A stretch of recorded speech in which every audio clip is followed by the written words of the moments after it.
Welcome to Human Dictionary. If you ask me what it is, so you need to watch this video completely. I want my skin to be clear and glow like a mirror. I should not get any diseases. I want to live healthy up to 100 years. No neck pain, no knee pain, no fatigue, no stomach pain, no thyroid issues, and no hormonal imbalances. No muscle cramps, no PCOD, no aging, hormonal imbalance, no grey hair. If none of this existed, how wonderful my life would be. Can I live such a healthy life? Without all this, is it possible? The main reason our body craves all of this is one source of energy. That energy is pranic energy. Pranic energy can also be called as the vital force, the life energy. Not just humans, all the living beings in this world function because of this life force. Because of this energy, a plant blooms into a beautiful flower, fruits ripen on a tree, and even a butterfly emerges from a small cocoon. All of this happens because of this vital force. If a pranic energy of a plant is good, the plant will be healthy. So, getting to the point, the higher your pranic energy, the healthier you will be. When it becomes low, that's when health gets affected and disease comes in. You may ask, where do we get this pranic energy? Just tell us how many kilos to eat. We will eat immediately. That's what you might be thinking, but that's where the catch is. Pranic energy is obtained from few things.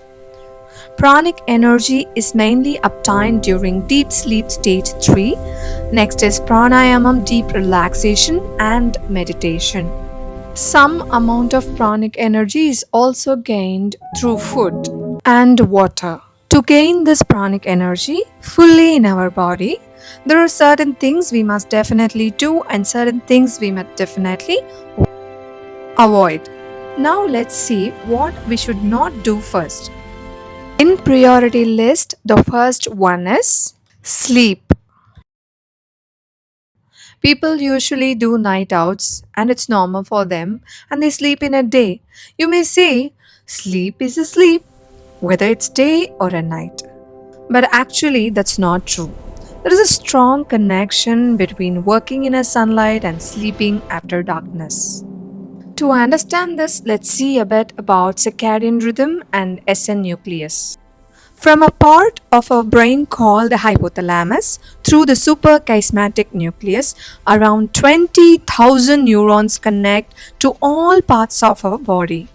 Through this master clock that's called the suprachiasmatic nucleus, which in turn is connected to the peripheral clock, is interconnected with liver, heart, kidneys, pancreas and lungs. If you sleep in the day and stay awake at night, you get completely disconnected from this circadian rhythm. This rhythm gets fully misaligned.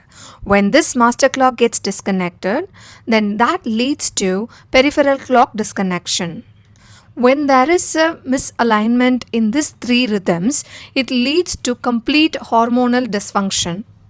When this master clock gets disconnected, all the organs like heart, liver, lungs, which should secrete hormones in balance, start functioning abnormally. Just think about it, more than 100 to 200 types of hormones need to be regulated. When your sleep cycle is disturbed, the whole body starts struggling for hormonal balance. These eight major glands are really the key players in regulating hormones, and if these imbalances occur, the side effects are autoimmune disease, insomnia, memory loss, Alzheimer's, diabetes, high cholesterol, heart attack, obesity, PCOD, uterus problem, aging.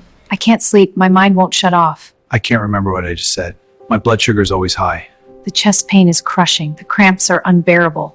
I'm aging faster than I should. Only if your circadian rhythm is correct, your body can gain pranic energy at a very high level. Okay, just keep now all the points aside. Just tell me honestly, are you sleeping on time? How many of you use your mobile under the blanket, scrolling Instagram, playing games at late night? All these activities drain the pranic energy, what you already have, instead of increasing it. So, now I think you have understood how important a night's sleep is for you. Early to bed, early to rise. Next one is late night dinner. When I say late night dinner, midnight biryani comes to my mind. Already, the stomach is overloaded with 3 meals and snacks, and night again, we are adding more load. Midnight food and late dinner is like committing a crime against your own body. It will lead to worst weight gain, worst digestion, and an acidic problem. Night eating often leads to overeating, choosing unhealthy foods which affect your metabolism and overall energy levels. In short, late night dinner is like placing a curse on yourself. Just as late night sleep depletes your prana energy, so too does late night dining, undermining your vital force and overall vitality. Next, excess anger. Too much stress, tension, aggressive talking, all these reduces your pranic energy. You cannot avoid anger completely, but you must learn to control it and channel it in a positive way. Additionally, it can harm your physical health, like high in blood pressure, headaches, or even it weakens the immune system. Next is overthinking and over talking. Both silently drain your pranic energy. Blah, blah, blah. Don't you think we should talk about this? Yes. And also this and that and everything else. We must discuss it all now. Oh, never mind. It's too much already. Indulging excessively in sensory pleasure depletes your pranic energy. It scatters your focus, leaving you mentally and emotionally fragmented. I have to keep pushing. I can't let myself fail. Why is it so hard? I feel like I'm breaking. No.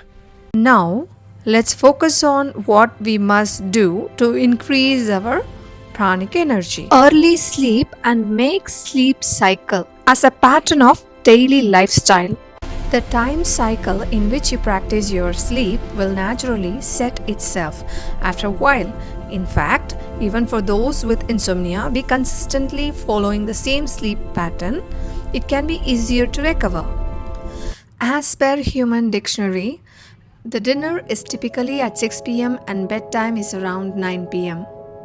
In the current century generation, sleep timings have become very poor and much later. Because of that, I can't just change the sleep timing. A person in their lifetime spends a large portion of their life on sleep. Why has nature designed it in that way? At American universities, they record electrical activity in the brain using EEG, measuring amplitude waves. Based on these amplitude waves, they divided sleep into 4 stages. Stage 1 is a dose of stage, a transitional period where you move from a drowsy state into a light sleep. That's called N1 stage, light sleep. Next is stage 2, the intermediate sleep. In this stage, your heart rate slows down, your breathing becomes slow, and your temperature drops. On average, you stay in this state for about 30 minutes to 1 hour.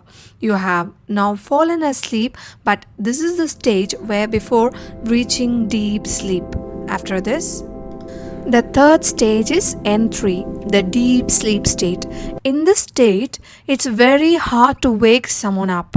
You only wake them if the sound is above 70 decibels. Even if they wake up, they feel a bit sleep drunk, as if in a dazed state.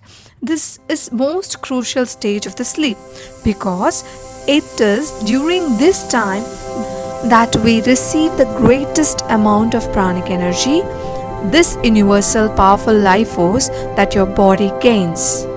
So, during this time, the research identified through those amplitude waves shows that your body's muscles and bones build up your body, strengthens its immune system, repairs tissues, and regenerates cells. All this crucial physical development, the essential composition for your body happens at this time. Stage N3, the deep sleep state, the delta wave sleep state. In this stage, it lasts on average from 40 minutes to 1 hour. Next is REM sleep or rapid eye movement sleep. This is when we have our dreams. On average, that is also lost from about 10 minutes to 1 hour. The highlight is that this cycle repeats 4 to 5 times a night, sometimes up to 6. So the sleep alternates between stage 1, stage 2, stage 3 and REM, cycling between 4 to 6 rounds. The more rounds you complete, the healthier you will be. The more time you spend in N3 sleep, in the deep sleep state, the healthier your body will be. This suprachiasmatic nucleus, as I mentioned before, senses light and dark environments through the eyes and releases hormones only then. Only by this hormone secretion can your body enter and exit the sleep cycle with full regeneration. These hormones are started and stopped by sunlight. So you shouldn't misunderstand that by turning off all your LED lights and darkening the room, you will fall asleep during the day. Next point, early dinner. Once you understand the health benefits of having a dinner at 6 p.m., you will all make sure to finish your evening meal by 6. It supports your metabolism, your digestive system, and especially your heart health. You wouldn't have to worry about digestion issues, strokes, heart attack, or even high blood pressure. If you're going to sleep, you should eat at least 3 hours before sleep so that your stomach feels light. This will give you very high quality of sleep. Last point, I mentioned that we get some pranic energy from food we eat and from water.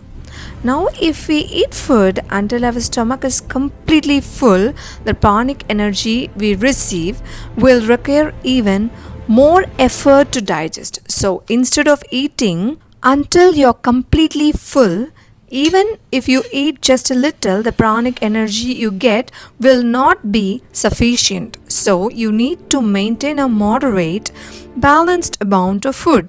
For water, about 8 to 12 glasses. If it is very hot weather, you can drink more. And when you feel thirsty, even if you gulp water quickly, it's better to place a glass on the table and sip it slowly, which is very refreshing. I hope you like this video. Please like, subscribe and share.